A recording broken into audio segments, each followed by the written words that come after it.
Hey everybody, it's Ron, and I want to tell you a story about business and how that story changed everything. The gallery was silent at 3 a.m., and that silence was the whole point. Getting past the guards had taken 4 months of planning. Getting past the cameras had taken longer. But now the room belonged entirely to one person, standing alone under the soft blue light of the Janet Annenberg Hooker Hall of Geology, Gems, and Minerals. 3 of the most famous stones on Earth quietly glowing in their cases just a few steps apart. The Hope Diamond, the Star of Asia Sapphire, the towering blue-green obelisk of the Dom Pedro Aquamarine. One choice, one chance, which actually gets you out of the building rich instead of famous. The diamond was tempting and stupid. Every gemologist on the planet had already memorized its facets, and worse, the stone itself would rat out its own thief, since blue diamonds, like the Hope, give off a strange red glow under ultraviolet light, a kind of built-in footprint baked into its actual chemistry. Cut it, reset it, ship it to the other side of the world, and it would still confess exactly what it was the moment someone shined the right light on it. The aquamarine was worse. Beautiful, yes, but its entire value lived in the carving itself. A signed, one-of-a-kind sculpture by a master cutter, not the raw stone underneath. Slice it down to hide it, and there'd be nothing left worth stealing. That left the sapphire. Small enough to disappear into a coat pocket, less photographed, less memorized, less mythologized than the diamond 3 cases over. And the 6-pointed star inside it, the one thing that made it unmistakably itself, existed only because of exactly how it had been cut. Recut it, destroy the star, and the stone's whole identity would vanish with it. The hand reached for the case. Someone's shoulder clipped hard into an elbow, and the gallery snapped back into daylight, into noise, into a crowd of strangers jostling for a better look at the 3 famous rocks behind the glass. Dana Wexler blinked, adjusted her badge lanyard, let out a small breath, and enjoyed her few minutes of daydreaming. In reality, Dana isn't a world-infamous jewel thief. She actually spends her days processing fender-bender claims and hail-damaged roofs for an insurance company, a job that had never once required her to calculate the fencing value of a stolen sapphire. She had spent 30 seconds mentally casing a national museum anyway, purely for fun, the way people hummed a song they couldn't quite get out of their head. But standing here, in one of the most famous museums in the world, what struck her instead, mixing with the crowd, was simpler and a little stranger. None of this visit to the Smithsonian had cost her a dime to walk into. Not to see the diamond, the sapphire, the obelisk, even the dinosaur bones 2 halls over. Somebody a long time ago had decided that that ought to be true.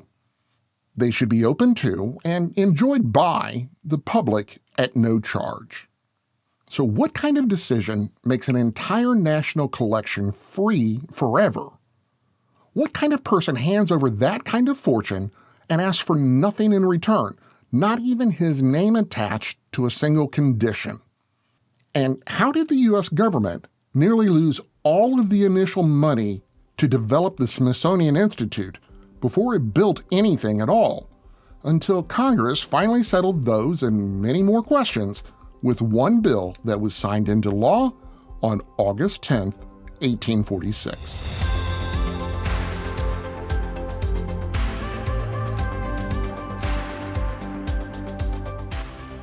From Business Basics, I'm Ron Trucks, and this is Business History, the daily podcast where we explain the stories that changed business forever.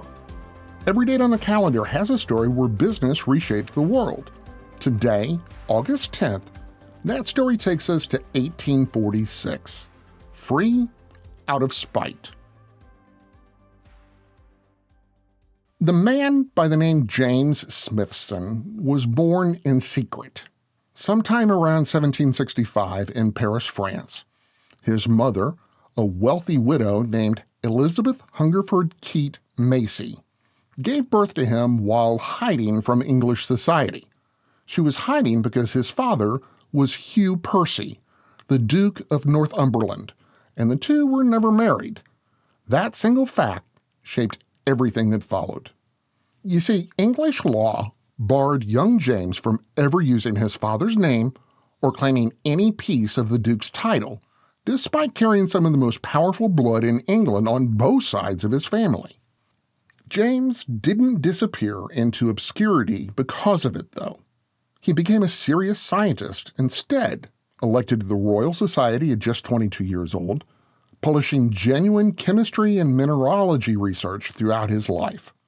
A mineral, Smithsonite, still carries his name today, a small permanent piece of recognition English aristocracy had refused to give him any other way.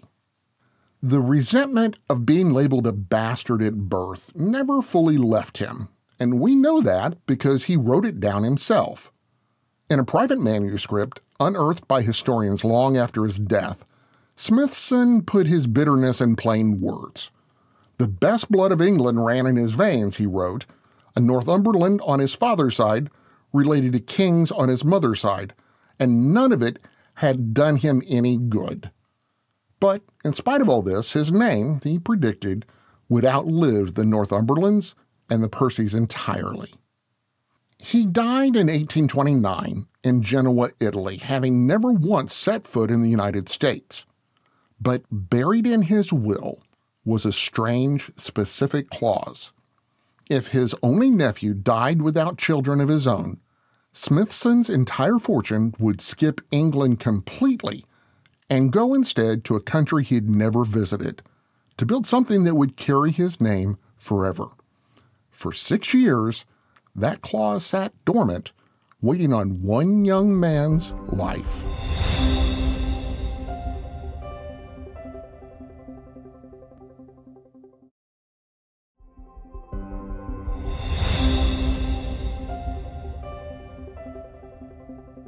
The will itself left almost nothing to interpretation except the part that mattered most. Smithson's only instruction for what became of his fortune was a single sentence that, in the event his nephew did not have children, the money should go to, quote, the United States of America to found at Washington, under the name of the Smithsonian Institution, an establishment for the increase and diffusion of knowledge among men. End quote. No format specified, no museum, no library, no university named outright, just that one open-ended phrase. And a little over $500,000 in cash, which is roughly $1/3 billion by today's standards, sitting there with no instructions on how to spend it. On July 28, 1835, a letter reached Aaron Vail, who was the American charge d'affaires stationed in London, informing him that Smithson's nephew had died without heirs. The entire fortune was now, legally, America's to do with as it wished. Vail passed the news to Secretary of State John Forsyth. Forsyth carried it to President Andrew Jackson, and Jackson, believing the Constitution gave him no authority to act alone, handed the whole decision to Congress. What followed was a real fight, not a formality. Senators John C. Calhoun and William Preston argued furiously against accepting money from a foreigner at all, calling it beneath the nation's dignity to take charity from abroad. Former President John Quincy Adams, now serving in the House, argued just as hard the other way, and by 1836 Adams had won enough votes that Congress agreed to accept the gift and send an agent to collect it. Then, the money nearly disappeared entirely. Diplomat Richard Rush sailed to England, converted Smithson's full estate into gold, and shipped it home in over 100 sacks. Congress promptly invested the entire fortune in municipal bonds issued by the states of Arkansas and Michigan. Both states defaulted on those bonds within a few years, making them worthless. Over $300 million in today's money gone. A gift meant to fund the increase in diffusion of knowledge was suddenly tied up in worthless paper, gone before a single museum wall had even been built. John Quincy Adams spent years forcing Congress to make the fund whole again, refusing to let the loss simply be absorbed and forgotten. Even after the money was restored, another round of argument dragged on. National University, Astronomical Observatory, Public Library, nobody could agree what Smithson's vague wish actually meant in practice. Finally, after 8 full years of debate, Congress settled on a museum, a library, and a program of research.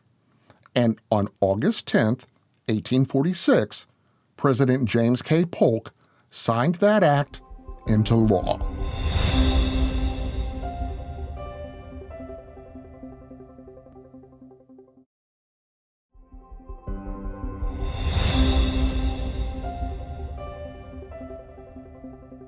What grew out of that nearly disastrous beginning is hard to overstate. From a fortune that had briefly vanished in bad state bonds, the Smithsonian Institution expanded into the largest museum and research complex on Earth, now holding more than 157 million items across 21 museums. One decision made early on still shapes every visit today. Admission has been free since the very beginning, a deliberate choice at a time when most major museums across Europe still charged visitors at the door. That's the detail worth sitting with for a moment. An institution built on a stranger's resentment, a man legally denied his own father's name, ended up committing itself to total, unconditional public access. No ticket, no velvet rope, no distinction between who could afford to walk in and who couldn't. It's a strange kind of generosity to trace back to bitterness, but the paperwork says exactly that. Smithson never explained himself beyond that one private line historians found buried in his papers decades later. No letter to Congress, no public statement, no record of why an Englishman who'd never crossed the Atlantic chose America over his own country. The mystery never resolved, and it never will. Somewhere inside the Janet Annenberg Hooker Hall of Geology, Gems, and Minerals, a museum visitor named Dana Wexler stood shoulder to shoulder with strangers, looking at 3 of the most valuable stones on the planet. All of it free, all of it hers to see as many times as she wanted.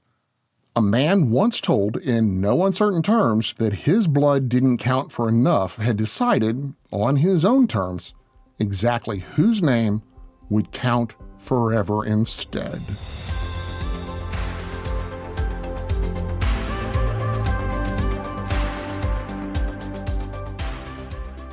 I'm Ron Trucks, and this is Business History, the podcast that finds the turning points behind the headlines.